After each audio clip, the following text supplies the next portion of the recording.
மிகவும் பிரியமானவர்களே, இந்த காலை ஆராதனைக்கு உங்களை ஆண்டவராகிய இயேசு கிறிஸ்துவின் நாமத்தினாலே நான் வாழ்த்தி வரவேற்பதிலே மகிழ்ச்சி கொள்கிறேன்.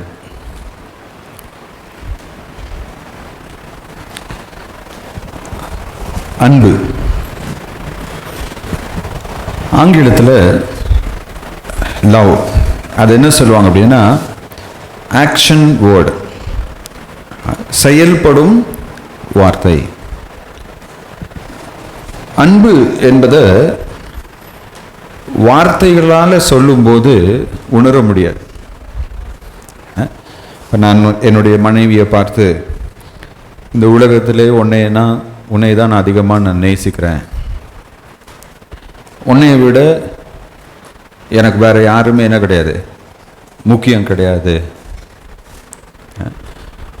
நீயும் பிள்ளைகளும் தான் எனக்கு உலகம், இப்படிலாம் சொல்லிட்டு ஒரு பைசா கூட வீட்டுக்கு கொடுக்கவே மாட்டீங்க.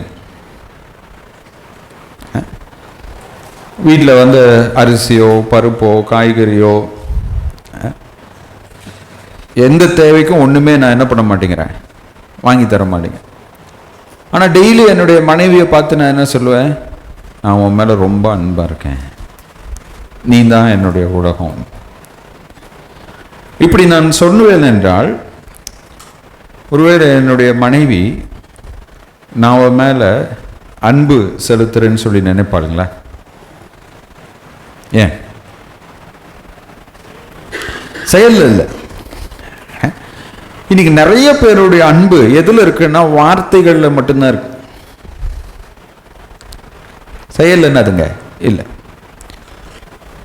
சில நேரங்களில் ஒரு சிலருடைய அன்பை நம்ம உணர வேண்டிய விதத்தில் உணர்வது கிடையாது. ஏன்னா அவங்க நமக்காக என்ன செஞ்சாங்க அப்படிங்கிறத நம்ம என்ன பண்ண கிடையாதுங்க, தெரிந்து கொள்ள கிடையாது. ஒரு தாய் தகப்பனுடைய அன்பை நம்ம எடுத்துக்கொள்வோமே என்றால், நம்ம எல்லாம் சிறு குழந்தைகளாக இருக்கிறப்போ நம்மை வளர்ப்பதற்காக அவர்கள் பட்ட கஷ்டங்கள் எதுவுமே நமக்கு என்ன பண்ணாதுங்க, தெரியாது. அறியாத வயசில் அதை நம்மளால் என்ன பண்ண முடியாதுங்க, தெரிந்து கொள்ள முடியாது.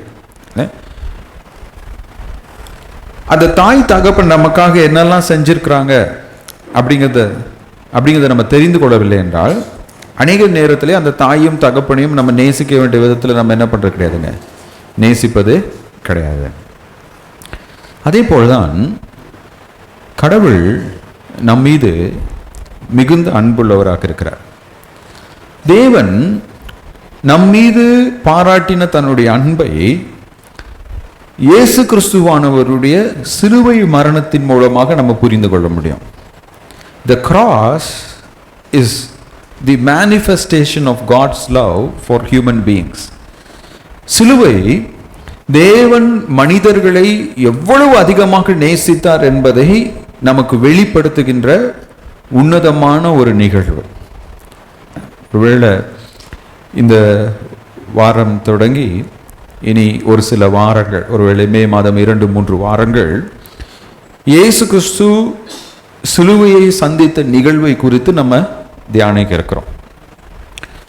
இந்த நாளின் செய்திக்கான தலைப்பாக நான் என்ன கொடுக்க விரும்புகிறேன் என்றால், நமக்காய் நிந்திக்கப்பட்ட கிறிஸ்து. இயேசு கிறிஸ்துவ யார்ப்பா சிலுவையில் அறைந்தா? சேவகர்கள், ரோமர்கள், யாரு, யூதர்கள், ஜனங்கள். ஆனா நம்மள எத்தனை பேரு நாம் தான் இயேசு கிறிஸ்துவ சிலுவையில் அறைந்தோங்கிறத அறிந்திருக்கிறோம்? நம்ம எல்லாம் என்ன நினைக்கிறோம், ரோமர்கள் சிலுவையில் அறைஞ்சிட்டாங்க, யூதர்கள் இயேசு கிறிஸ்துவை காட்டி கொடுத்துட்டாங்க, இல்லை ஜனங்க தான் இவரை சிலுவையில் அறையும்னு சொல்லி சொல்றாங்க. ஆனா இயேசு கிறிஸ்து சிலுவையில் அறையப்படுவதற்கு காரணம் நானும் நீங்களும் தான். இப்ப இயேசு கிறிஸ்து படுகின்ற இந்த பாடுகள் உங்களுக்காகவும் எனக்காகவும். அப்ப கடவுளுடைய அன்பை நான் புரிந்து கொள்ள வேண்டுமே என்றால், என் வாழ்க்கைக்காக தேவன் என்ன செய்தார் என்பதை நான் புரிந்து கொள்ளும் போதுதான் கடவுளுடைய அன்பை என்னால் என்ன பண்ண முடியுங்க, உணர முடியும். அப்ப அந்த கடவுள் இந்த பூமியில இயேசு கிறிஸ்துவை அனுப்பினதனுடைய நோக்கம் என்னவென்றால், நம்ம எல்லாருக்குமே தேவை பாவ மன்னிப்பு, நம்ம எல்லாருக்குமே தேவை பாவத்திலிருந்து விடுதலை. நம்ம எல்லாருடைய வாழ்க்கையில் இருக்கிற பிரச்சனைக்கு மூல காரணம் பாவம். அப்ப இந்த பாவத்திலிருந்து என்னை விடுவிக்க வேண்டுமே என்றால் எனக்காக குற்றமற்ற ஒரு ரத்தம் என்ன பண்ணணுங்க, சிந்தப்பட வேண்டும். ரத்தம் சிந்துதல் இல்லாமல் பாவ மன்னிப்பில்லை என்று தேவனுடைய நியாயப்பிரமாணம் கூறுகிறது.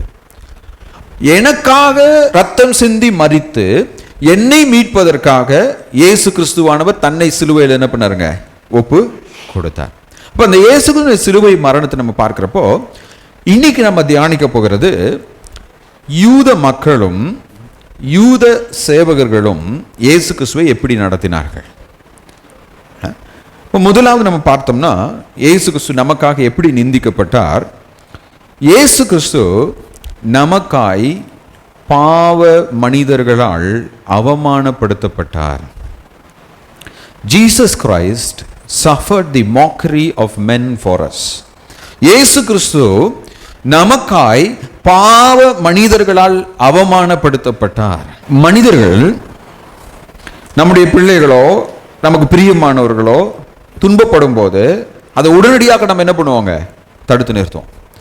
ஆனால் இங்க பரமபிதா, உன்னதமான பரமபிதா, அவருடைய ஒரே பேரான குமாரனை என்ன பண்றாங்க, லூக்கா 22ஆம் அதிகாரத்துக்கு நேராக நம்முடைய கவனத்தை திருப்புவோம் என்றால் 63ஆம் வசனத்துல இயேசுவை பிடித்து கொண்ட மனுஷர், இயேசு என்ன பண்ணாங்களா, பிடித்து கொண்ட மனுஷர். தன்னுடைய குமாரன் பாவ மனிதர்களால் என்ன பண்றாருங்க, பிடிக்கப்பட்டிருக்கிறார். ஆக்சுவலா பிடிக்கப்பட்டிருக்கிறார் என்று தமிழ்ல மொழிபெயர்த்திருக்கிறாங்க. கிரேக்க மொழியில பார்த்தோம்னா இழுத்து கொண்டு செல்லப்படுகையில், when they dragged him, அவரை பிடித்து என்ன பண்றாங்க, இழுத்துட்டு போறாங்க. இழுத்துட்டு போய் அடுத்து என்ன பண்றாங்கன்னா அவரை பரியாசம் பண்ணி வெர்பல் அபியூஸ், வார்த்தைகளினால் அவர் என்ன பண்றாங்க, பரியாசம் பண்றாங்க, கிண்டல் அடிக்கிறாங்க, இல்லைன்னா அவரை அவமானப்படுத்துறாங்க. அடுத்து அடித்து beaten him அப்படி நம்ம சொல்றப்போ தமிழ் மொழியில் அடித்து என்று சொல்றாங்க.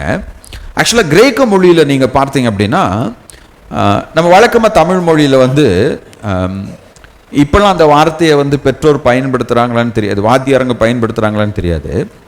ஒருவேளை நம்மளாம் வளர்ந்து வரப்போ அந்த வார்த்தையை அடிக்கடி நம்ம கேட்டிருப்போம். என்ன அப்படின்னா, டேய் ஒழுக்கமா இருக்கலன்னா தோலை உரிச்சு தொங்க விட்டுருவேன்,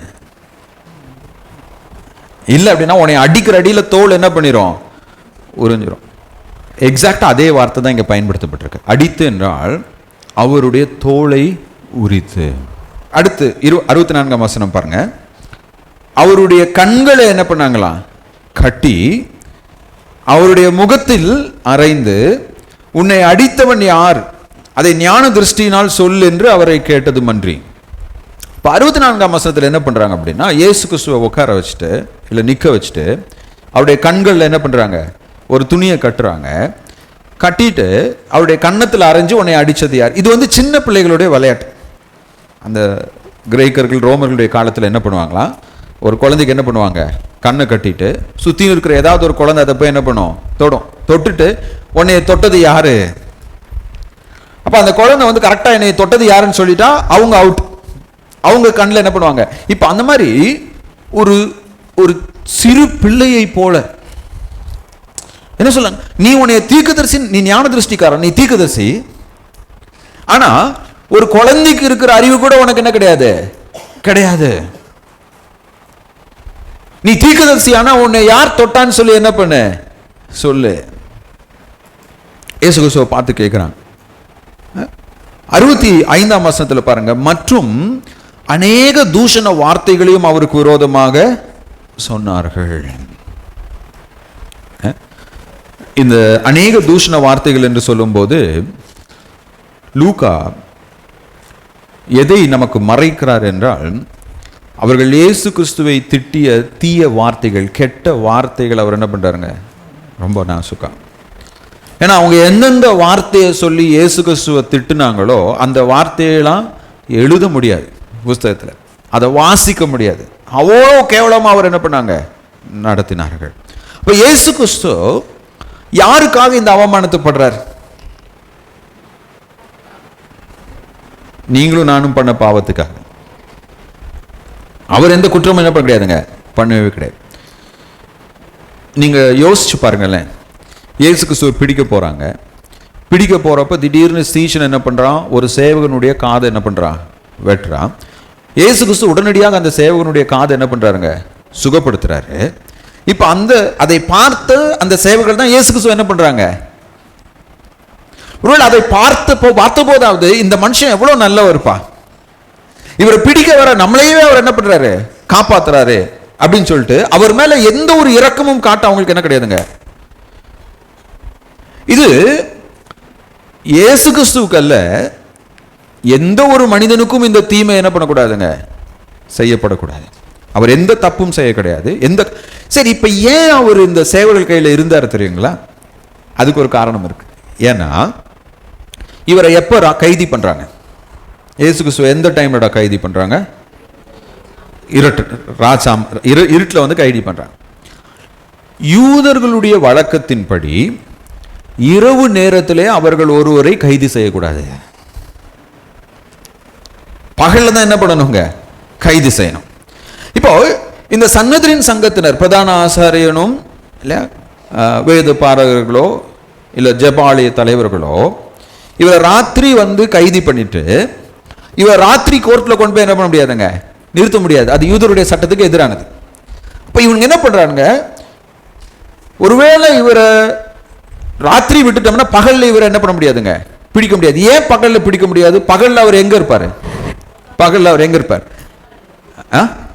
ஜெபாலயத்தில். போன வாரம் பார்த்தோம்னா தினந்தோறும் அவர் எங்க இருந்தாருங்க, ஜெபாலயத்தில் அவர் என்ன பண்ணிட்டு இருந்தாருங்க, பிரசங்கம் பண்ணிட்டு இருந்தார். இப்ப அந்த இடத்துல போய் இயேசு கிறிஸ்துவை யாராவது பிடித்தா அங்க இருக்கிற மக்கள்லாம் என்ன பண்ணுவாங்க, எதிர்பார்ப்பாங்க. அப்போ தாங்கள் செய்து தவறுன்னு தெரியும், ராத்திரி செய்யக்கூடாதுன்னு சொல்லி தெரியும், ராத்திரி செஞ்சு அவரை வந்து என்ன பண்றாங்க, பிடித்து கோர்ட்ல நிறுத்த முடியாதனால அவரை பிடித்த சேவகர்கிட்ட கொடுத்து நீங்க இவரை என்ன வேணாலும் பண்ணிக்கோங்க.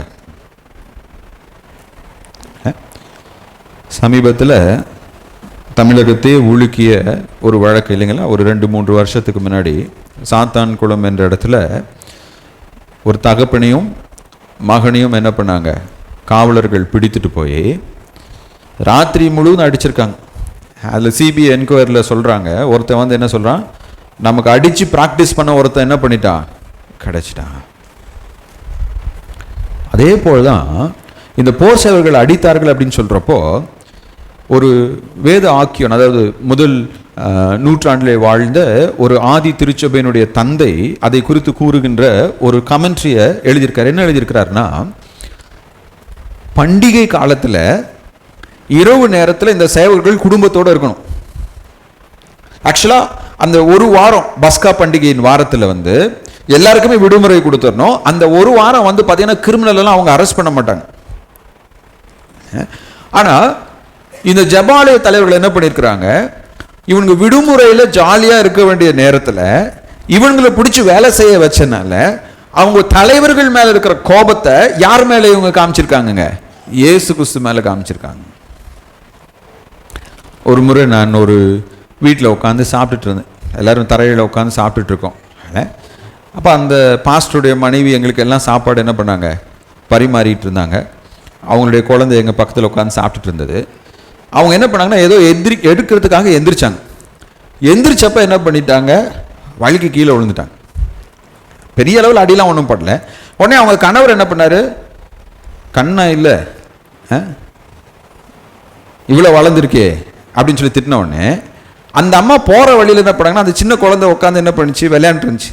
அதை ஓங்கி ஒரு அடி ஓங்கி அடிச்சுட்டு ஒழுங்காக சாப்பிடாம விளையாண்டுருக்க சாப்பிட. அப்போ நான் யோசித்தேன், இந்த அம்மாவுக்கு கோபம் யார் மேலே, தன் கீழே விழுந்ததுனுடைய ஏமாற்றம், கணவன் திட்டினால் கணவன் மேலே கோபம். ஆனால் அடி விழுந்தது யாருக்குங்க, அப்பாவியா ஜாலியாக விளையாண்டு இருந்த அந்த குழந்தைக்கு தானே அதுங்க அடி விழுந்தது.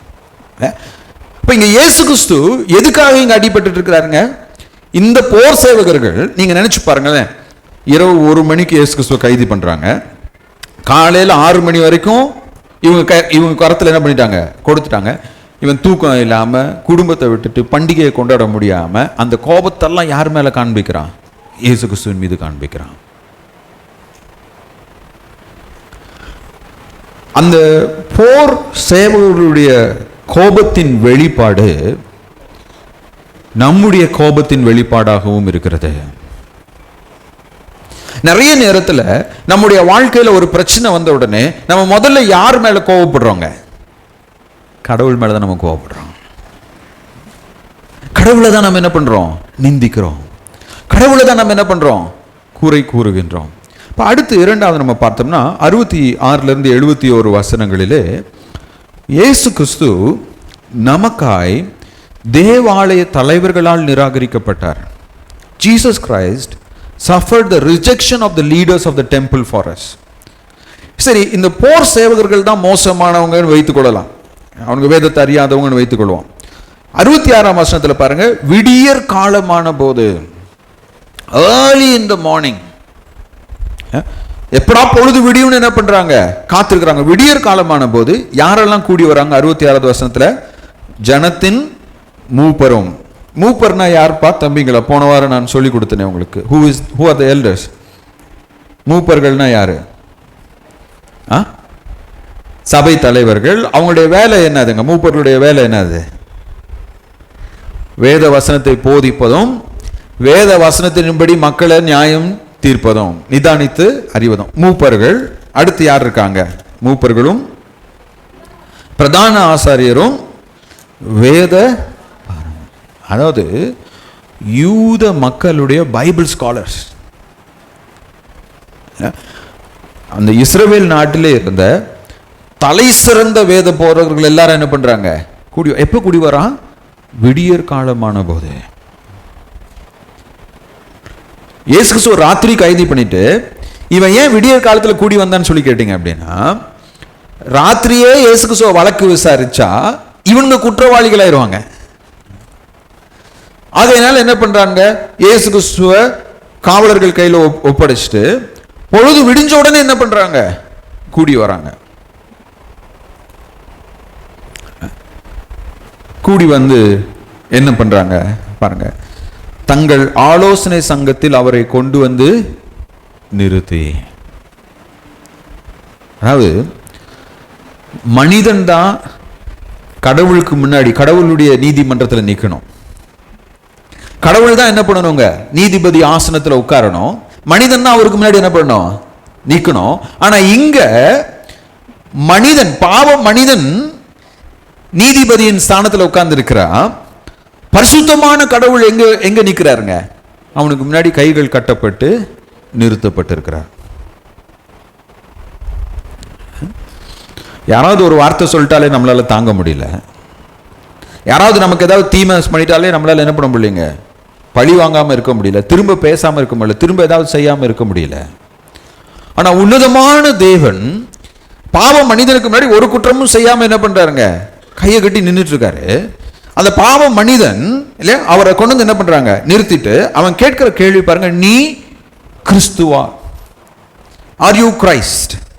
சரி, இப்ப இயேசுநாதர் கிறிஸ்துவா இல்லையா? Is Jesus the Messiah, the Christ or not? ஆமா. அப்ப இயேசு கிறிஸ்து இந்த கேள்விக்கு பாருங்களேன், நீ கிறிஸ்துவா அப்படின்னு கேட்ட உடனே அதை எங்களுக்கு சொல் என்றார்கள். அதற்கு அவர், நான் உங்களுக்கு சொன்னாலும் நம்ப மாட்டீர்கள், நான் உங்களிடத்தில் வினாவினாலும் எனக்கு மறு உத்தரம் சொல்ல மாட்டீர்கள், என்னை விடுதலை பண்ணவும். இயேசு கிறிஸ்து என்ன பண்ணுங்க? பதில் சொல்லல. ஏன் பதில் சொல்லனா? 2 காரணம். ஒன்னு, நீ கிறிஸ்துவா என்று கேட்டபோது அவர்கள் மேசியா யார் என்று எதிர்பார்த்தாங்க. மேசியா ரோமர்களோட சண்டை போட்டு நம்மளை காப்பாற்றுறவர் நினைச்சாங்க. அப்ப இயேசு கிறிஸ்து ஏன் ஆம் என்று சொல்லல? நீங்க எதிர்பார்த்த கிறிஸ்து நான் இல்ல. ஆகையினாலதான் என்ன பண்ணல. அப்ப இயேசு சொல்றார், ஆமா நான் தான் கிறிஸ்துன்னு சொன்னாலும் நீங்க என்ன பண்ண மாட்டீங்க? நம்ப மாட்டீங்க. சரி, நீங்க உங்களை நம்ப வைக்கிறதுக்காக நான் உங்ககிட்ட கேள்வி கேட்டாலும் அந்த கேள்விக்கு நீங்க என்ன பண்ண மாட்டீங்க? பதில் சொல்ல மாட்டீங்க. இப்போ உதாரணமா லூக்கா 20ஆம் அதிகாரத்தில் இதே கேள்வியை இயேசு கிறிஸ்து கேட்கிறாங்க. 3 to 7 வசனங்கள்ல என்ன கேட்குறாங்க அப்படின்னா, நீர் யாருடைய அதிகாரத்தினால இதெல்லாம் செய்றீங்க? இப்ப இயேசு கிறிஸ்து அவங்கள பார்த்து ஒரு கேள்வி கேட்கிறாரு. என்ன கேள்வி கேட்கிறாரு? யோவான் ஸ்நானகன் யாருடைய அதிகாரத்தினால, மனுஷனுடைய அதிகாரத்தினால தேவனுடைய அதிகாரத்தினால ஞானஸ்தானம் கொடுத்தாரு? அதுக்கு அவங்க என்ன பண்ணலைங்க? பதில் சொல். ஏன்னா அதுக்கு பதில் சொன்னாங்கன்னா இவங்க மாட்டிக்குவாங்க. சரி, நிறைய நேரத்தில் இயேசு கிறிஸ்து என்ன பண்றாருன்னா, அவர்கிட்ட ஒரு கேள்வி கேட்கிறப்ப திரும்ப இன்னொரு கேள்வி கேட்கிறாரு. அவர் மறுபடியும் நம்ம பார்த்தோம்னா அதே லூக்கா 20ஆம் அதிகாரத்தில் 41 44 வசனத்துல நீ எப்படி உன்னைய கிறிஸ்து என்று அழைக்கலாம் என்று கேட்கிறாங்க. அப்ப அவர் அதுக்கு என்ன பதில் சொல்றாரு? மேசியா தாவீதுனுடைய குமாரனா பிறப்பாருன்னு உங்களுக்கு தெரியும். ஆனா தாவீதே மேசியாவை ஆண்டவரே என்று அழைத்திருக்கிறாரு. அதுக்கு என்ன அர்த்தம்? அதுக்கு அவங்க என்ன பண்ணலைங்க? பதில் சொல்ல விரும்பவில்லை. ஆகையால்தான் இயேசு கிறிஸ்து அவங்கள பார்த்து கேட்கிறாரு, நான் உங்ககிட்ட கேள்வி கேட்டாலும் நீங்க எனக்கு என்ன பண்ண போறது கிடையாது, பதில் சொல்ல போறது கிடையாது. அதே மாதிரி நீங்க என்ன பண்ண போறது கிடையாது, விடுதலை பண்ண போறதும் கிடையாது. நீங்க என்னை கொல்லணும்னு முடிவு பண்ணிட்டீங்க, நீங்க என்னை பிடிச்சிட்டீங்க, உங்களுக்கு பதில் சொல்லி என்ன கிடையாதுங்க, பிரயோஜனமே இல்லை. அடுத்து உடனே இயேசு கிறிஸ்து அவங்களை பார்த்து சொல்றாரு, இது முதல் 69ஆம் வசனத்தை வாசிக்கலாமா? இப்ப இயேசு கிறிஸ்து நீ கிறிஸ்துவா என்று கேட்டபோது என்ன பண்ணுங்க, பதில் சொல்லல. ஆனா அவர் என்ன சொன்னாரு? மனுஷகுமாரன். இப்ப இந்த மனுஷகுமாரன் என்று சொல்லும்போது பழைய ஏற்பாட்டில் தானியேல் 7ஆம் அதிகாரம் 13ஆம் வசனத்திலும் அதே போல சங்கீதம் 110:1 வசனத்திலும் மனுஷகுமாரன் என்ற பதம் மேசியாவுக்காக பயன்படுத்தப்பட்டிருக்கு. இவங்க எல்லாம் வேத பாரகராக இருந்தனால அவங்கள பார்த்து சொல்றாரு, மனுஷகுமாரன் நான் தேவனுடைய வலது பார்சத்தில் என்ன பண்ணுவேன், வீற்றிருப்பேன். இப்ப அவங்களுக்கு சொன்ன பதில் என்னது? நீ வேத வசனத்தை திருப்பி பாரு, நான் தான் மேசியாங்கிறது நீ என்ன பண்ண முடியும், கண்டுபிடிக்க முடியும். மறுபடியும் 70ஆம் வசனத்தில் இவங்க என்ன பண்றாங்க, இயேசு கிறிஸ்துவை பார்த்து நீ தேவனுடைய குமாரனா என்று கேட்டார்கள். இப்போ ஏன் இயேசு கிறிஸ்து அவனுக்கு நேரடியா பதில் சொல்லல, விளக்கம் சொல்லல அப்படின்னு சொல்லி கேட்டீங்கன்னா, இந்த கேள்விகள் எல்லாம் அவங்க எதுக்காக கேட்கிறாங்க? இயேசு கிறிஸ்து யார் என்று தெரிந்து கொள்வதற்காக அவங்க இந்த கேள்வி கேட்க கிடையாது. எப்படியாவது இயேசு கிறிஸ்துவின் மேல குற்றம் கண்டுபிடித்து அவர் என்ன பண்ணணும், கொல்ல வேண்டும், கொலை செய்ய வேண்டாம். இப்ப இயேசு கிறிஸ்து உடனே சொல்றாரு, அதற்கு அவர் நீங்கள் சொல்லுகிறபடி நான் தான்ப்பா தேவனுடைய குமாரன் சொல்றாரு. அப்ப 71ஆம் வசனத்துல பாருங்க, நான் தான் தேவனுடைய குமாரன் சொன்ன உடனே அவர் அவங்க என்ன பண்ணிருக்கணும், விசுவாசித்திருக்கணும். விசுவாசியாம 71ஆம் வசனத்துல சொல்றாங்க, இதுக்கு மேல எந்த கேள்வியும் கேட்க வேண்டாம்ப்பா, நம்ம என்ன ஆன்சர் எக்ஸ்பெக்ட் பண்ணோமோ அந்த ஆன்சர் அவங்க வாயிலிருந்து என்ன பண்ணிருச்சு, வந்துருச்சு. உடனே அவரை பிலாத்துக்கிட்ட என்ன பண்றாங்க, கூட்டிட்டு போறாங்க. எனக்கு அன்பானவர்களே, இயேசு கிறிஸ்துவை வாழ்த்தி வரவேற்று தொழுது கொண்டு அவரை பின்பற்ற வேண்டிய சபை தலைவர்கள் அவர் என்ன பண்ணாங்க, நிராகரித்தார்கள். வெளிப்படுத்தின விசேஷத்திலே இயேசு கிறிஸ்து இதோ வாசல் அண்டை நின்று கதவை தட்டுகிறேன்னு சொல்லி சொல்றாரு இல்லைங்களா? நிறைய நேரத்தில் அதை என்ன பண்ணுவாங்கன்னா சுவிசேஷத்துக்காக பயன்படுத்துவாங்க. ஆனா இயேசு கிறிஸ்து யாருடைய கதவை தட்டிட்டு இருக்கிறாருங்க, திருச்சபையின் கதவை தட்டி கொண்டிருக்கிறார்.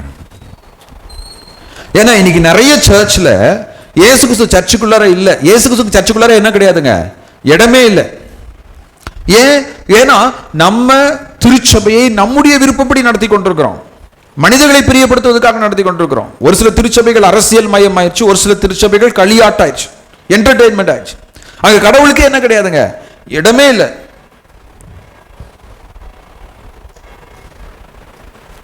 எனக்கு பிரியமானவர்களே, இங்கே இந்த யூத மத தலைவர்கள் இயேசு கிறிஸ்துவை நிராகரிக்கவில்லை. நீங்களும் நானும் அவரை நிராகரித்தபடினால் நம்முடைய பிரதிநிதிகளாக அவர்கள் கிறிஸ்துவை நிராகரித்தார்கள். அந்த பிரதான ஆசாரியனும் அந்த வேத பாரகனும் யாருடைய பிரதிநிதிங்க, என்னுடைய பிரதிநிதி. நான் கிறிஸ்துவை எப்படி என்னுடைய வாழ்க்கையில புறம் தள்ளுகிறேனோ அதே மாதிரி அவங்க இயேசு கிறிஸ்துவை என்ன பண்றாங்க, புறம் தள்ளுகிறார்கள். சரி, புறம் தள்ளினவன் இப்ப 23ஆம் அதிகாரத்துக்குள்ள நம்ம போலாம். மூன்றாவதாக நம்ம பார்க்கிற ஒரு காரியம், இயேசு கிறிஸ்து நமக்காய் சட்டத்தின் பார்வையில் அநீதியாக நடத்தப்பட்டார். Jesus Christ suffered the injustice of the lawmakers for us. இப்போ இந்த யூதர்கள் என்ன பண்றாங்க? இயேசு கிறிஸ்துவை பிலாத்துக்கிட்ட கூட்டிட்டு போறாங்க. பைலட். பிலாத்து யாருங்க? அவர் ரோம அதிகாரி. He has the power, he has the authority. ஆனா இந்த பிலாத்துக்கும் யூத மக்களுக்கும் ஒத்தே போகாது. இந்த பிலாத்தை வந்து இப்ப இயேசு கிறிஸ்துவ பிலாத்திட்ட கூட்டிட்டு போறாங்க. இன்னும் கொஞ்ச நாள் கழிச்சு அவங்க என்ன பண்ணுவாங்கன்னா, போய் ரோமாபுரியில பிலாத்துக்கு எதிராக கம்ப்ளைண்ட் பண்ணி இந்த பிலாத்தை பதவி விட்டு என்ன பண்ணிடுவாங்க? தூக்கிடுவாங்க.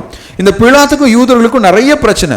ஏன் முதலாவது நீங்க பாத்தீங்கன்னா, பிலாத்து என்ன பண்ணா, அவன் வந்த உடனே, அவன் அந்த யூத மக்கள் மேல கவர்னரா வந்த உடனே எருசலேம் தேவாலயத்தை காக்கிற சேவகர்கள் எல்லாருடைய உடையிலையும் ரோம அரசனுடைய முத்திரையை குத்தினான். அது வந்து யூதர்களுக்கு வந்து பிடிக்காது. யூதர்கள் வந்து பாத்தீங்கன்னா அந்த ரோம அரச முத்திரையை தங்களுடைய பேட்சில் வைத்துக்க மாட்டாங்க. அது விக்கிரகாராதனைக்கு சமமா என்ன பண்ணுவாங்க. ஆனா பிலாத்து அதை செஞ்சான். லூக்கா 13ஆம் அதிகாரத்தில் நம்ம பார்த்தோம்னா, சில கலிலேயர்களை அவன் என்ன பண்ணாங்க? கொன்று அந்த கலிலேயர்களுடைய ரத்தத்தை பலியில என்ன பண்றாங்க? தேவனுக்கு ஒப்படைக்கப்பட்ட பலியில கலந்துடுறான். தேவாலயத்தையே தீட்டுப்படுத்துறான். இன்னொரு முறை என்ன பண்றான் அப்படின்னா, நம்ம கன்னியாகுமரிக்கு டூர் போனப்ப தொட்டிப்பாலம்னு ஒரு இடத்துக்கு போனோம். ஞாபகம் இருக்கா தம்பிங்களா? தொட்டிப்பாலம். ஒரு மலையிலிருந்து இன்னொரு மலைக்கு என்ன பண்றாங்க? தண்ணீரை எடுத்துட்டு போறாங்க. அதே மாதிரி ஒரு தொட்டி பாலத்தை கட்டுறதுக்காக இந்த பிலாத்து என்ன பண்ணான் அப்படின்னா, தேவாலயத்தினுடைய காசை எடுத்து அந்த தொட்டி பாலத்தை என்ன பண்ணாங்க? ரோமாபுரியில் மீன்ஸ் கலிலேயாவில் கட்டினான். நான்காவதா என்ன பண்ண அப்படின்னா, ஏரோது ராஜாவுடைய அரண்மனைக்குள்ளார போய் அங்க ரோமர்களுடைய சிம்பலையும் அவங்களுடைய முத்திரையையும் அந்த ரோம பேரரசனுடைய படத்தையும் என்ன பண்றாங்க? ஏரோதனுடைய அரண்மனையில் வச்சுட்டு வரான். இப்போ இந்த பிலாத்தை வந்து யூதர்களுக்கு என்ன பண்ணாதுங்க? பிடிக்கவே பிடிக்காது. எப்போதுமே அவனை பத்தி என்ன பண்ணுவாங்க? கம்ப்ளைண்ட் பண்ணிட்டே இருப்பாங்க. ஆனா 1ஆம் வசனத்தில் பாருங்களேன், அவர்களுடைய கூட்டத்தார் எல்லாரும் எழுந்திருந்து அவரை பிலாத்தின் இடத்துல என்ன பண்ணாங்க? இப்ப இயேசு கிறிஸ்துவனுடைய இந்த சிலுவை மரணத்தை நம்ம பார்க்கிறப்போ இங்க லூக்கா சொல்றாரு கூட்டத்தார் எல்லாரும். இப்ப கூட்டத்தார் எல்லாரும் அப்படின்னா யூதர்கள்ல என்னென்ன கூட்டம் இருந்ததுங்க? மக்கள் நிறைய விதவிதமான யூதர்கள் கூட்டங்கள் இருந்தாங்க. பவுல் எந்த கூட்டத்தை சேர்ந்தவருங்க? பரிசேயன். ஓகே, பரிசேயர்கள் இருந்தாங்க. வேற யாரெல்லாம் இருந்தாங்க? சதுசேயர்கள் இருந்தாங்க. அப்புறம் வேதபாரர்கள் இருந்தாங்க, ஏரோதியர்கள் இருந்தாங்க. இப்ப இவங்க எல்லாம் ஒருத்தரோட ஒருத்தர். இது எப்படின்னு சொல்லி கேட்டீங்கன்னா, இப்ப நம்ம தமிழ்நாட்டில் தேர்தல் நடந்தது இல்லைங்களா? 4 முனை போட்டி. டிஎம்கே, ஏடிஎம்கே, நாம் தமிழர், தமிழக வெற்றி கழகம். இப்போ இந்த 4 பேரும் ஒன்னா சேருவாங்களா? ஏங்க சேர மாட்டாங்க? கொள்கை வேற, கொள்கை வேற, அவங்களுடைய எண்ணங்கள் என்னதுங்க? இதே மாதிரிதான் பரிசேயர் சதுசேயர். பரிசேயர் வந்து உயிர்த்தெழுதலை நம்புவாங்க, சதுசேயர் உயிர்த்தெழுதலவே என்ன பண்ண மாட்டான்? நம்ப மாட்டான். ஏரோதியர்கள் வந்து யாருன்னா, நம்ம எல்லாம் ஏரோதோட சேர்ந்து இருந்தாதான் நம்மளுடைய வாழ்க்கை எப்படி இருக்கும்? நல்லா இருக்கும்னு சொல்றோம். வேத பாரகர்கள் வந்து என்ன சொல்றாங்க? இல்ல இல்ல, இது யாரையுமே நாங்க என்ன பண்ண மாட்டோம். ஆனா இயேசு கிறிஸ்துவை கொலை செய்வதற்காக 4 பேருமே ஒண்ணு கூடிட்டான். 4 பேரும் ஒண்ணு கூடி இவங்க 4 பேரையும் நிந்திக்கிற ஒரு எதிரிகிட்ட போய் நிக்கிறான். இவங்க 4 பேரை பார்த்தாலே பிலாத்துக்கு என்ன பண்ணாதுங்க? பிடிக்காது. ஆனா பிலாத்துக்கு போய் முன்னாடி போய் இவங்க என்ன பண்றாங்க? என்ன ஒரு பரிதாபமான நிலை பாருங்களேன். கடவுளுடைய பிள்ளைகள், கடவுளுடைய தேவாலயத்தை அசுத்தப்படுத்துகிற, கடவுளுடைய பிள்ளைகளை நிந்திக்கிற ஒரு அற்பமான ராஜாவுக்கு முன்னாடி போய் தேவாதி தேவனை காட்டி கொடுத்து கொண்டிருக்கிறார்கள். இவங்க யாரை இங்க கூட்டிட்டு போய் அவங்க முன்னாடி நிறுத்துறாங்க? இயேசு கிறிஸ்துவை, தங்களை விடுவிக்க வந்த தேவனை அநீதியாக வழக்காடு மன்றத்தில் கொண்டு போய் நிறுத்துறாங்க. போன வாரம் நம்ம பார்த்தோம், அவர்கள் தேவனுக்கு அநீதி விளைவித்தார்கள். இப்ப இயேசு கிறிஸ்துவுக்கு அநீதி விளைவித்தது யூதர்கள் மட்டும் இல்லைங்க, ரோமர்களுடைய சட்டம். ரோமர்களுடைய சட்ட புத்தகம்ங்கிறது வந்து பார்த்தீங்கன்னா இன்றைக்கு இருக்கிற ஜனநாயகத்தினுடைய அஸ்திபாரம் என்று நம்ம சொல்லலாம். அந்த ரோமர்களுடைய சட்ட புஸ்தகம் எப்படி வடிவமைக்கப்பட்டிருந்தது என்றால், எல்லா மக்களுக்கும் குறைந்தபட்ச நீதியாவது என்ன பண்ணணும், கிடைக்கணும், மினிமம் ஜஸ்டிஸ். இப்போ ரோமர்கள் அதுக்காக தான் அந்த சட்ட புத்தகத்தை எழுதியிருந்தாங்க.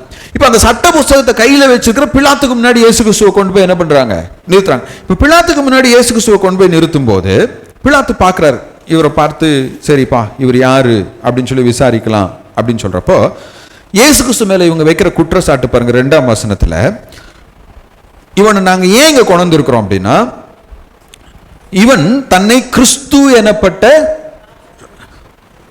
பிலாத்துட்ட போய் என்ன சொல்றாங்க, தன்னை இவன் ராஜாவாக என்ன பண்றான். ஆனா இயேசு கிறிஸ்து நீ ஒரு ராஜாவான்னு கேட்டப்போ அவங்க கிட்ட நான் ஒரு ராஜான்னு சொல்லி சொன்னாருங்களா? எந்த இடத்துலையுமே அவர் ராஜா. நீங்க பாத்தீங்கன்னா யோவான் சுவிசேஷ நூல் 6ஆம் அதிகாரத்துல அவர் வந்து அந்த 5000 பேரை போஷித்ததுக்கு அப்புறமேலு ஒரு கூட்ட மக்கள் வந்து அவரை பலவந்தமாய் ராஜாவாக்கணும்னு சொல்லி முயற்சிப்பாங்க. ஆனா இயேசு கிறிஸ்து என்ன பண்ணுவார், அவங்களை விட்டு என்ன பண்ணிடுவாருங்க, அவர் ஒரு போதும். அப்போ இவர் மேல அப்பாண்டமான பழி சுமத்துறாங்க. யார் அப்பாண்டமான பழி சுமத்துறாங்க? வேத பாரகர்கள், பிரதான ஆசாரியன், சபையின் தலைவர்கள். இரண்டாவது, ராயனுக்கு வரி கொடுக்க வேணாம்னு சொல்றாரு. இப்ப இயேசு கிறிஸ்து வந்து ராயனுக்கு வரி கொடுக்கணுமா கொடுக்க வேணாமான்னு கேட்ட கேள்விக்கு அவர் என்ன பதில் சொன்னாருங்க, ராயனுடையது ராயனுக்கும் தேவனுடையது தேவனுக்கும் கொடுக்கணும். எனக்கு அன்பானவர்களே, கடவுளை குறித்து எந்த ஒரு காரியத்தையும் நம்ம பேச வேண்டுமே என்றால் நம்முடைய நா கூசணும். ஏன்னா நம்மளே அநேகர் கடவுளை குறித்து கூறும் குறைகள் அத்தனையுமே அபாண்டமான குறைகள், வீண் பழிகள். பிலாத்து உடனே என்ன பண்றான், அவரை நோக்கி. இப்போ இந்த சீனை நம்ம புரிந்து கொள்ளணும்னா, பிலாத்தினுடைய அரண்மனைக்கு முற்றத்துல போய் யூதர்கள் நின்றுட்டாங்க, உள்ள போகல. ஏன் உள்ள போகலன்னா, அது பண்டிகை காலம், அவனுடைய அரண்மனைக்குள்ளார அவங்க என்ன பண்ண மாட்டாங்க, போக மாட்டாங்க. இயேசு கிறிஸ்துவை உள்ள கொண்டு போய் என்ன பண்ணிருக்கிறாங்க, குற்றவாளி கூண்டுல நிறுத்திருக்காங்க. இப்ப பிலாத்து வந்து அவனுடைய அரண்மனையை விட்டு வெளியில வந்து யூதர்கள்ட்ட பேசுறான். இப்ப இயேசு கிறிஸ்துட்ட பேசணும்னா அரண்மனைக்கு உள்ளார போய் என்ன பண்ணணும், இயேசு கிறிஸ்துட்ட பேசணும். இந்த மாதிரி இந்த கான்வர்சேஷன் சுவிசேஷ நூல்ல பார்த்தோம்னா, இந்த பிலாத்து இவ்வளோ மோசமான ஒரு மனிதனாக இருந்தாலும் கூட 8 முறை உள்ளேயும் வெளியிலையும் அவன் போறான். இதை எழுதும் போது வேத வல்லுநர்கள் என்ன சொல்றாங்கன்னா, பிலாத்து ரொம்ப அரசியல் அறிவு கூர்மை உள்ளவன். இப்ப இந்த பிலாத்து தன் அரசியல் ஆதாயம் தேட வேண்டும் என்றால் இயேசு கிறிஸ்துவை கொண்டு வந்த உடனே முதல் விசாரணையிலே அவரை சிலுவைக்கு ஒப்பு கொடுத்திருந்தானா அவனுக்கும் யூதர்களுக்கும் என்ன வந்திருக்குங்க, ஃப்ரெண்ட்ஷிப் வந்திருக்கும். ஆனா இந்த பிலாத்து வந்து என்ன பண்றான் அப்படின்னா, இவர்கிட்ட எந்த குற்றத்தையும் நான் காணேன் என்று சொல்லி எப்படியாவது இதுல விடுதலை பண்ணணும்னு சொல்லி 8 முறை உள்ளேயும் வெளியிலையும் என்ன பண்றாருங்க, நடக்கிறாரு. நீங்க பாருங்களேன், இயேசு கிறிஸ்துவை வாழ்த்தி வரவேற்று தொழுது கொள்ள வேண்டியவர்கள் அவர் என்ன பண்ணணும்னு நினைக்கிறாங்க, கொலை செய்ய வேண்டும் என்று நினைக்கிறாங்க. ஆனா இந்த இயேசுவே யாருன்னு அறியாத அந்த பிலாத்து எப்படியாவது இவரை சிலுவையிலிருந்து என்ன பண்ணணும், காப்பாற்றணும். அவன் உள்ளுக்குள்ளார போய் கேட்கிறான், அப்பா இவங்கெல்லாம் யூதருடைய ராஜா இல்ல. 3ஆவது வசனத்துல பிலாத்து அவரை நோக்கி, நீ யூதருடைய ராஜாவா? இப்ப இயேசு கிறிஸ்து அவனை பார்த்து என்ன சொல்றாரு, நீர் சொல்லுகிறபடிதான். இப்ப லூக்கா வந்து நீர் சொல்லுகிறபடிதான் அப்படின்னு சொல்லி ஒரே 2 வார்த்தைகள்ல முடிச்சிட்டார். ஆனா யோவான் 18ஆம் அதிகாரம் 19 இருந்து 21 வசனங்களை நம்ம வாசிக்கும் போது அங்க இயேசு கிறிஸ்து பிலாத்துக்கு எக்ஸ்பிளைன் பண்றாரு. என்ன எக்ஸ்பிளைன் பண்றாருன்னா, நீ சொல்ற மாதிரி நான் ராஜா தான், ஆனா என்னுடைய ராஜ்யம் இந்த உலகத்துக்குரியதல்ல. என்னுடைய ராஜ்யம் என்னது, ஆவிக்குரிய ராஜ்யம். பிலாத்துக்கு உடனே புரிஞ்சிருச்சு. என்ன புரிஞ்சிருச்சு அப்படின்னா, யூதர்கள் இவர் மேல சுமத்தின குற்றங்கள் எதுவுமே என்ன கிடையாதுங்க, உண்மை இல்லை. அப்ப வெளியில வந்து என்ன சொல்றான், நீங்க சொல்ற மாதிரி அவர்கிட்ட எந்த ஒரு குற்றத்தையும் நான் என்ன பண்ணல, பார்க்கல. இப்ப மறுபடியும் இவங்க என்ன பண்றாங்க பாருங்க, 5ஆம் வசனத்துல அவன் அப்படி சொன்னவனே, நான் குற்றத்தை காணவில்லைன்னு சொன்னவனே, இவன் கலிலேயா தொடங்கி இவ்விடம் வரைக்கும் யூத தேசம் எங்கும் உபதேசம் பண்ணி ஜனங்களை என்ன பண்றாங்க, கழகப்படுத்துகிறான். இவன் போற இடத்துல எல்லாம் என்ன பண்றாங்க, மக்களை ரோமர்களுக்கு எதிராக என்ன பண்ணிட்டு இருக்கிறாருங்க, திரட்டி கொண்டிருக்கிறாரு. இப்ப இயேசு கிறிஸ்து ரோமர்களுக்கு எதிராக சுவிசேஷ நூல்களில் எங்கேயாவது ஒரு வார்த்தை பேசினாருங்களா? ஏரோதை குறித்து பேசியிருக்கிறாரு.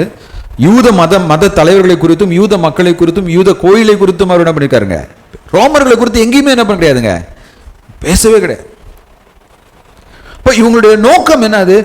எப்படியாவது இவர் என்ன பண்ணணும், சிலுவையில் அறைய வேண்டும்.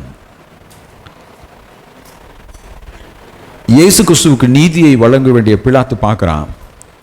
எப்படியாவது இவரை காப்பாற்றணும், எப்படியாவது சட்டத்தை நிலைநாட்டணும்னு அவன் முயற்சி பண்ணுறான். ஆனால் அந்த பிலாத்து சரியானதை செய்ய இவங்க என்ன பண்ணலைங்க, விடல. அவனே விடுதலை பண்ணணும்னு நினைச்சாலும் என்ன பண்ண கிடையாதுங்க, விட கிடையாது.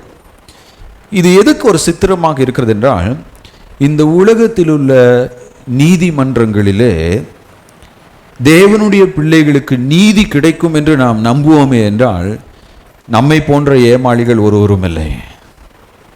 அதனால கொரிந்துக்கு எழுதும் போது பவுல் சொல்றாரு, ஒரு விசுவாசியாகிய நீ இன்னொரு விசுவாசியோட சண்டை போட்டுட்டு நீ ஏன்பா போய் ஒரு அவிசுவாசிக்கு முன்னாடி நிக்கிற? நீ உலகத்தையே நியாயம் தீர்க்கிறதுக்காக கடவுள் உன்னை அழைத்திருக்கிறாரு, நீ போய் ஒரு அவிசுவாசிக்கு முன்னாடி நின்றுட்டு இருக்கு. இயேசு கிறிஸ்துவுடைய காலம் மட்டும் இல்லைங்க, இந்த காலகட்டத்திலையும் வழக்காடு மன்றங்கள் செல்வாக்கு மிக்கவர்களுக்கு, பணம் படைத்தவர்களுக்கு, அதிகாரம் உள்ளவர்களுக்கு கைக்கூலியாக தான் செயல்பட்டு கொண்டிருக்குது. அத்தி பூத்தது போலதான் ஏதோ ஒரு இடத்துல நல்லவர்களுக்கு நீதி கிடைக்கிறது. அப்போ இயேசு கிறிஸ்து எனக்காக அவமானப்பட்டார், எனக்காக நிராகரிக்கப்பட்டார், எனக்காக அநீதியாக நடத்தப்பட்டார். சரி, இதுல இருந்து நான் என்ன கற்றுக்கொள்ள முடியும்? ஒரு 5 பாடங்களை நான் உங்களோடு கூட பகிர்ந்து கொள்ள இருக்கிறேன். 5 lessons from this. முதல் பாடம் என்னவென்றால், பல சந்தர்ப்பங்களிலே துன்மார்க்கர் நீதிமானை வெல்வது போல தோன்றும், ஆனால் அது நிரந்தரம் அல்ல. Often evil people may triumph over the righteous, but that's not the end. பல சந்தர்ப்பங்கள்ல இந்த உலகத்தை நம்ம பார்க்கிறப்போ தீய மனிதர்கள் தான் ஜெயிப்பது போல தெரியும். நீதிமான்கள் அவர்கள் ஒருவேளை வெற்றி பெறுவது போல நமக்கு என்ன பண்ணாதுங்க, தோன்றாது. இல்லை, இன்னைக்கு எத்தனை கோர்ட் கேசஸ்ல தீர்ப்பு நல்லவர்களுக்கு கிடைக்குதுங்க? இல்லை. இப்ப இங்கே இந்த சன்னதரின் சங்கத்தினர் என்ன நினைச்சிருப்பாங்க, நம்ம ஜெயிச்சிட்டோம், இயேசு கிறிஸ்து தோத்துட்டாரு. ஆனா அவங்களுடைய வெற்றி எப்படிப்பட்டது இல்லைங்க, நிரந்தரமானது இல்லை. 3 நாள் அவன் என்ன பண்ணலாம், இயேசு கிறிஸ்து முடிச்சிட்டோன்னு நினைக்கலாம். 3 நாள் கூட அவன் நிம்மதியா இல்லை இல்லைங்களா? அடுத்த நாளே பிலாத்துட்ட போய் என்ன சொல்றாங்க, காவல் வைக்கணும், ஏன்னா அவன் உயிரோட என்ன பண்ணிடலாம், வரக்கூடும். அடுத்து அவர் உயிரோட வந்த உடனே இவங்களால என்ன பண்ண முடியலைங்க, நிம்மதியாகவே இருக்க முடியல. இப்போ நிறைய நேரங்களிலே தீய மனிதர்கள் வெற்றி பெறுவதனால அந்த தீய மனிதர்களின் வழியை நாமும் பின்பற்றக்கூடாது.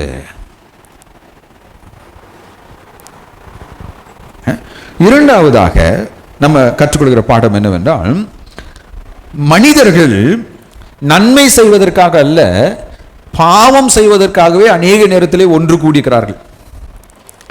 People are unified for sin than to do what is good.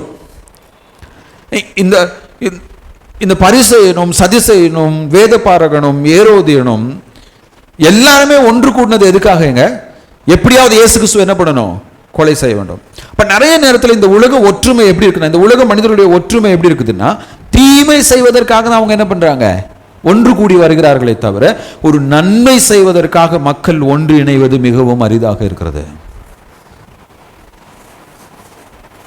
அநேக வேளைகளில் ஒருத்தருக்கு நல்லது செய்யறதுக்காக நம்ம ஒன்று கூட மாட்டோம்.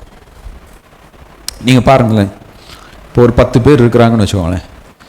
அந்த 10 பேர்கிட்ட போயிட்டு நம்ம என்ன சொல்றோம், நம்ம சர்ச்சில் ஒரு 2-3 ஏழை குடும்பம் இருக்குப்பா, அவங்களால பிள்ளைங்களை படிக்க வைக்க முடியல, ஆகையினால நம்ம எல்லாரும் சேர்ந்து என்ன பண்ணணும், எவ்வளோ காசு போட முடியுமோ நம்ம எல்லோரும் கொஞ்சம் கொஞ்சமாக காசு நம்ம என்ன பண்ணலாம் சேமித்து அந்த பிள்ளைகளுடைய ஃபீஸை கட்டலான்னு சொல்லி சொன்னீங்கன்னா அந்த 10 பேரில் ஒரு 5-6 பேர் காண போயிடுவோம் கொஞ்ச நேரத்தில். பாஸ்டர் டீ குடிச்சிட்டு வந்துடுறேன், இல்லை ஒரு வேலை இருக்குன்னு சொல்லுவேன். இதுவே ஒரு 2 பேர் நிற்பான். அந்த 2 பேர் நிற்கிற இடத்துல போயிட்டு நம்ம என்ன பண்ணுறோம், ஜெயராஜ் என்ன பண்ணாருன்னு தெரியுமா உங்களுக்கு போன வாரம் அப்படின்னு ஆரம்பித்த உடனே அந்த 2 பேர் இருக்கிற இடத்துல 10 பேர் கூடிடுவோம். உடனே 10 பேரும் கூடி ரொம்ப சந்தோஷமா என்ன பண்ணிட்டு இருப்பான். அப்போ ஒரு கூட்டத்தில் போய் நீ நல்லது செய்யணும் அப்படின்னு சொன்னா கூட்டமா இருக்கிறவங்க கூட என்ன பண்ணிடுறான், கலைஞ்சு ஓடிடுறான். ஆனா அதே கூட்டத்தில் போய் நீ தீமையை பத்தி பேசினா எல்லாருமே என்ன பண்ணுவாங்க, கூடி வருவான். ஜெய் ஜெய் ஜெய்னு என்ன பண்ணுவாங்க, கூடி வருவாங்க.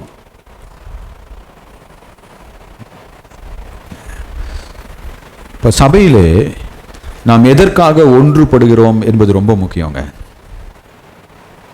நாம் ஒன்றுபடுவது ஒருபோதும் பாவத்தையோ தீமையோ வளர்ப்பதற்காக இருக்கக்கூடாது. மாறாக கர்த்தரின் சித்தத்தை நிறைவேற்றுவதற்காக இருக்க வேண்டும். மூன்றாவதாக இதிலிருந்து நம்ம கற்றுக்கொள்கிற மூணாவது, பல சந்தர்ப்பங்களிலே பல வேளைகளிலே நீதிமான்களின் குரல் ஒடுக்கப்படலாம், கேட்கப்படாமல் போகலாம்.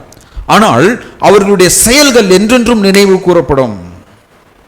Often the voices of the righteous may be suppressed, but their deeds will last forever.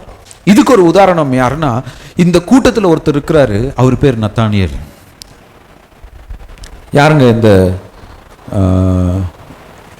மன்னிக்கும், நத்தானியேல் நிக்கோதேமோ. அவனும் சன்ஹெத்ரின் சங்கத்தில் ஒருத்தன், இந்த நிக்கோதேமோ என்பவன். யார்ப்பா இந்த நிக்கோதேமோ? இவரை நம்ம பைபிள் எங்கேயாவது பார்க்குறோமா? யோவான் 3ஆம் அதிகாரத்தில் இரவு நேரத்திலே இயேசு கிறிஸ்துவை சந்தித்து பேசியவன் யாருங்க, இந்த நிக்கோதேமோ. வேற எங்கேயாவது இவரை பார்க்குறோமா? பெரியவங்களுக்கு தெரியுமா? வேற எங்கேயாவது இவரை பார்க்குறோமா நிக்கோதேமோவை? ரொம்ப சிம்பிள். இயேசு கிறிஸ்துனுடைய சரீரத்தை பிலாத்துக்கிட்ட போய் கேட்டு பெற்றுக்கொண்டவர் யாருங்க, இந்த நிக்கோதேமோ. இவரும் யோசேப்பும் அப்படிங்கிறவரும், அரிமத்தியாவை சேர்ந்த யோசேப்பு தான் இயேசுடைய சரீரத்தை என்ன பண்றாங்க, கொண்டு போய். அப்ப இந்த நிக்கோதேமோ சன்னதரின் சங்கத்தில் அவர் என்ன பண்றாருங்க, அவரும் ஒருத்தர் தான். ஆனா அவருடைய குரல் அங்க என்ன பண்ண கிடையாதுங்க, எடுபடவே இல்லை. ஏன் எடுபடவே இல்லை? அந்த சன்னதரின் சங்கத்தில் நிறைய தீயவர்கள் இருந்தனால இந்த நீதிமானுடைய குரல் என்ன பண்ணலைங்க, கேட்கப்படவில்லை. ஆனால் இந்த நீதிமானுடைய செயல் இன்றைக்கு வரைக்கும் என்ன பண்ணுதுங்க, நினைவு கூறப்படுகிறது. இந்த நிக்கோதேமனுடைய செயல் இன்றைக்கு வரைக்கும் என்ன பண்ணுதுங்க, நினைவு கூறப்படுகிறது. அப்ப சில வேளைகளிலே நாம் நல்லதுக்காக நன்மைக்காக குரல் கொடுக்கும் போது நம்முடைய குரல் ஒடுக்கப்படலாம். ஆனா அதுக்காக நாம் நன்மை செய்வதிலே சோர்ந்து போயிடக்கூடாது. எது சரியானதோ அதை செய்வதில் நம்ம என்ன பண்ணக்கூடாதுங்க, சோர்ந்து போகக்கூடாது. இந்த சன்னதரின் சங்கத்தினர் எல்லாரும் சேர்ந்து இயேசு கிறிஸ்துவை அவமானப்படுத்தி சிலுவையில் அறைந்தார்கள் என்றால், இந்த நிக்கோதேமோ என்ன பண்றாருங்க, இயேசு கிறிஸ்துவின் சரீரத்திற்கு கனத்தை கொடுக்கும் விதத்தில் சிலுவையிலிருந்து இறக்கி அந்த சரீரத்தை அடக்கம் செய்கின்றார். நான் சொன்னேன்ப்பா, யாருமே கேட்கலப்பா அப்படின்னு சொல்லி நம்ம என்ன பண்ணக்கூடாதுங்க, அமைதியா ஒதுங்கி போயிடக்கூடாது. எது சரியோ அதை நாம் செய்து கொண்டேதான் இருக்க வேண்டும். ஏனென்றால் தேவனுடைய ராஜ்யத்திலே என்னுடைய குரல்கள் கேட்கப்படாமல் போனாலும் என்னுடைய செயல்கள் என்ன பண்ணுங்க, நினைவு கூறப்படும். இன்னைக்கு நம்மள நிறைய பேர் என்ன நினைக்கிறோம், நான் செய்யறதை யாருமே பார்க்கல, நான் சொல்றதை யாருமே கேட்கல, ஆகையினால எனக்கு என்ன கவலை, நான் என் வேலையை என்ன பண்றேன், செய்யறேன். ஒருபோதும் தேவனுடைய பிள்ளைகள் அப்படி இருக்க மாட்டாங்க. தானியேல் அந்த சட்டம் வந்தபோது நிச்சயமாக தானியேல் அதுக்கு எதிராக என்ன பண்ணிருக்கலாங்க, குரல் கொடுத்திருக்கலாம். ஆனா அவருடைய குரலை யாருமே என்ன பண்ண கிடையாதுங்க, கேட்க கிடையாது.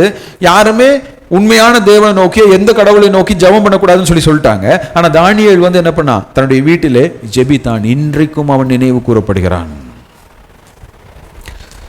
இயேசு கிறிஸ்து சிலுவையில் அறையப்பட்ட போது அங்க எத்தனையோ குரல்கள் என்ன பண்ணிருக்கலாங்க, ஒலித்திருக்கலாம். ஆனால் இயேசு கிறிஸ்து சிலுவையில் பேசிய 7 வார்த்தைகள் தான் இன்னைக்கும் திரும்ப திரும்ப திரும்ப திரும்ப ஒலித்து கொண்டே இருக்கு. அப்ப நீங்க ஒரு நல்ல காரியம் சொல்றீங்க, அதை உங்க வீட்டில் இருக்கிறவங்களோ சபையில் இருக்கிறவங்களோ உங்க நண்பர்களோ ஏற்றுக்கொள்ளலையா, அது அவங்களுடைய பிரச்சனை. ஆனா அந்த நல்ல காரியத்தை, சரியான காரியத்தை நீங்கள் எப்போதும் என்ன பண்ணணும்? செய்து கொண்டே தான் இருக்க வேண்டும். அதனாலதான் வேதத்தில் நம்ம பார்க்கிறோம், நன்மை செய்வதிலே ஏன் நன்மை செய்வதிலே சோர்ந்து போகாதிருங்க.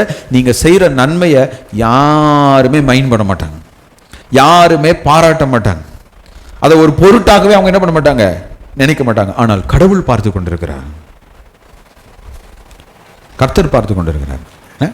நான்காவதாக, இந்த உலக வழக்காடு மன்றங்களிலே எனக்கு நீதி கிடைக்கும் என்று நான் எதிர்பார்ப்பேனே என்றால் நான் ஏமாந்து போகிறவனாக இருப்பேன். நம்மள நிறைய பேர் என்ன பண்றோம், நம்முடைய பிரச்சனையை தீர்த்து வைக்கிறதுக்காக மனிதர்களை தேடி ஓடுறோம், போலீஸ் கிட்ட போறோம், கோர்ட்டுக்கிட்ட போறோம். ஒருத்தட்டையும் ஒன்றும் கிடைக்காது, தலைகீழ நின்னாலும் கிடைக்காது. யார்கிட்ட நம்ம போகணும்? ஆண்டவர்கிட்ட போகணும். ஆண்டவரிடத்துல போகும்போது இயேசு கிறிஸ்து ஜெபம் பண்ணார். என்ன ஜெபம் பண்ணார்?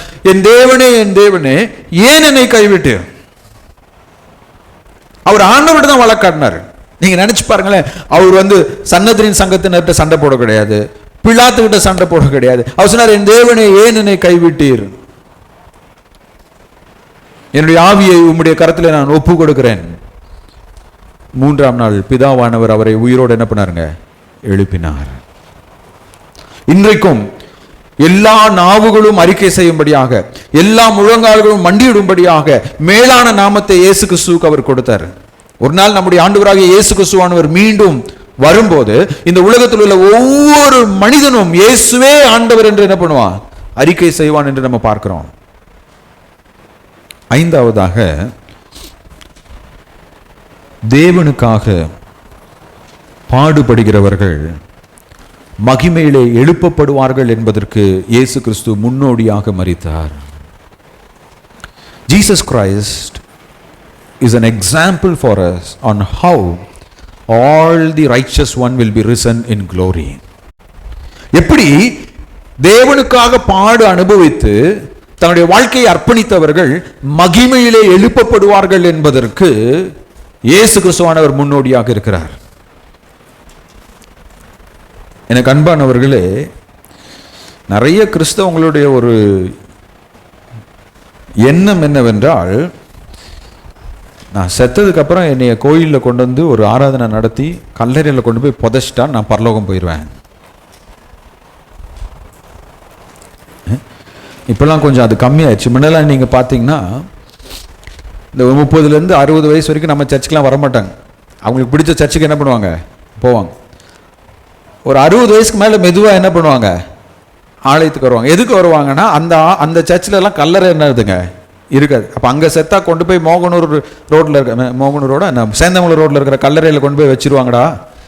எஸ்பிஎம் சர்ச்சுக்கு போனால் தான் கல்லறை இருக்குது, அங்கே போனால் தான் என்ன பண்ணுவோம் அதனால் இந்த பெந்தேகோஸ்தே சர்ச்சுக்காரங்களாம் நமக்கு ஒரு பேர் கொடுத்துருந்தாங்க, கல்லறை கிறிஸ்தவர்கள். ஏன்னா அவங்க சர்ச்சில் சாக போகிற நிலைமையில் இருக்கிறவங்களாம் திரும்ப நம்ம சர்ச்சுக்கு வந்துருவாங்க, இல்லைன்னா சிஎஸ்சி சர்ச்சுக்கு போயிடுவாங்க. அப்போ நிறைய பேரோட எண்ணம் என்னது, நான் செத்தன்னா கல்லறையில் கொண்டு போய் என்னை அடக்கம் பண்ணிட்டா நான் எங்கே போயிடலாம்?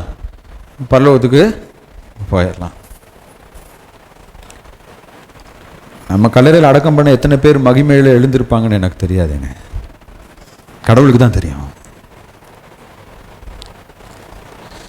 சில சமயம் ரட்சிக்கப்படாத ஒரு நபராக இருப்பார், ஆனால் அவங்க கல்லறையில் ஒரு வசனம் வச்சிருப்போம் பாருங்க, நல்ல போராட்டத்தை போராடினேன், ஓட்டத்தை முடித்தேன்.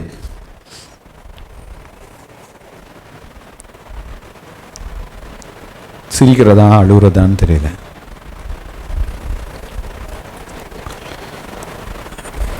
நான் எங்க அடக்கம் பண்ணப்பட்டாலும், ஒருவேளை என்னுடைய உடலை எரித்து, ஜான் ஹஸ் என்ற ஒரு தேவ மனிதன்ங்க, அவர் பொஹேமியா என்ற நாட்டிலே எல்லாருக்கும் வேதாகமம் கொடுக்கப்படணும். அந்த நாட்களில் ரோமன் கத்தோலிக்க சபை கம்யூனியனை விசுவாசிகளுக்கு பகிர்ந்து கொள்ள மாட்டாங்க. அப்ப எல்லா விசுவாசிகளுக்கும் கம்யூனியன்ல பங்கு பெறதுக்கு என்ன இருக்கு? உரிமை இருக்கு. இப்படி அவர் வேதபூர்வமாக உபதேசித்த ஒரு சில போதனைகளுக்காக அந்த ஜான் ஹஸ்ஸ உயிரோட எரிச்சாங்க.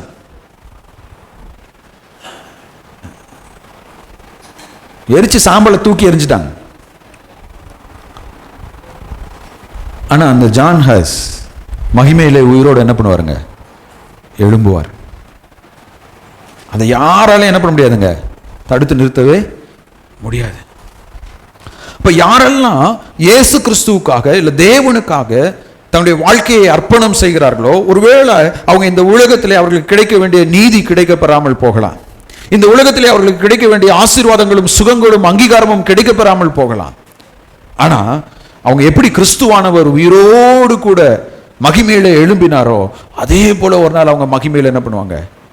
எழும்புவாங்க. நம்ம எதுக்காக ஓடிக்கொண்டிருக்கிறோம்? இந்த உலகத்தில் கிடைக்கிற மகிமைக்காகவோ, புகழுக்காகவோ, செல்வாக்குக்காகவோ, அதிகாரத்துக்காகவோ? இல்லை மகிமையிலே தேவன் நமக்காக வைத்திருக்கிற அந்த உன்னதமான ஆசீர்வாதங்களுக்காகவா? அதே போல் அநேக வேளைகளில் நம்முடைய வாழ்க்கையில கடவுளை நினைக்கும் போது நிறைய குறைகள் கடவுள் மீது நமக்கு வருகிறது, நிறைய கோபங்கள் கடவுள் மீது வருகிறது, நிறைய ஏமாற்றங்கள் நமக்கு கடவுள் மீது வரும். நிறைய நேரம் நம்ம கேட்கிறோம், என் வாழ்க்கையில் இந்த கஷ்டம் இருக்கு, ஆண்டவர் என் மேல அன்பா இருக்கிறார், ஆண்டவர் என் மேல அன்பா இருந்தா எனக்கு ஏன் இந்த கவலை, எனக்கு ஏன் இந்த கஷ்டம்? சில வருடங்களுக்கு முன்பதாக ஒரு வால் போஸ்டர் ரொம்ப ஃபேமஸாக இருந்துச்சு. எங்களுடைய வீட்டில் கூட அந்த வால்பேப்பர் வாங்கி ஒட்டியிருந்தோம் நாங்கள் ஸ்கூலில் படிக்கிற போது. அந்த வால்பேப்பரில் ஒரு சிலுவை இருக்கும், அந்த சிலுவைக்கு மேலே ஒரு வாக்கியம் இருக்கும். அந்த வாக்கியம் என்னவென்றால், நான் இயேசு கிறிஸ்துவை பார்த்து, நீர் என்னை எவ்வளவு அதிகமாய் நேசிக்கிறீர், என்னை எவ்வளவு நேசிக்கிறீர். I ask Jesus, how much do you love me? அவர் உடனடியாக சிலுவையிலே தன்னுடைய கரங்களை என்ன பண்ணாருங்க? விரித்து, எனக்காக மரித்து இவ்வளவாய் உன் மீது நான் அன்பாக இருக்கிறேன். He stretched out his arms and he died for me and he said, I love you this much. இப்போ எனக்காக தன்னுடைய ஜீவனையே அவர் என்ன பண்ணாருங்க? அர்ப்பணித்தார். அவருடைய ஜீவனையே அவர் எனக்காக கொடுத்திருப்பாரு என்றால் வேற எதன் மூலமாக தன்னுடைய அன்பை அவர் எனக்கு வெளிப்படுத்தணும்? வேற ஒன்றுமே என்னதுங்க? தேவையே இல்லை. ஒவ்வொரு நாளும் அந்த சிலுவையை நாம் நமக்கு முன்பதாக நிறுத்த வேண்டும். இது ஒருவேளை நீங்க பார்த்தீங்கன்னா, இயேசு கிறிஸ்து பட்ட இந்த பாடுகள், இப்போ ஒரு பெரிய திரைப்படம் வருதுன்னா, திரைப்படம் வர்றதுக்கு முன்னாடி ஒரு டீசர்னு ஒன்று என்ன பண்ணுவாங்க? வெளியிடுவாங்க. இந்த அதிகாரத்தில் அவர் பட்ட அவமானங்கள் எல்லாம் ஒரு டீசர் மாதிரி தான். அடுத்த அதிகாரத்துக்குள்ளாக நம்ம கடந்து போகும்போது அவர் எவ்வளவு பாடுகள் நமக்காக பட்டார் என்பதை நாம் விளக்கமாக நம்ம என்ன பண்ண போகிறோம்? பார்க்க போகிறோம். உங்கள் கன்னத்தில் யாராவது அறைந்தாலும் உங்களுக்கு எப்படி இருக்கும்? உங்களை கெட்ட கெட்ட வார்த்தைகள் சொல்லி திட்டினால் எப்படி இருக்கும்?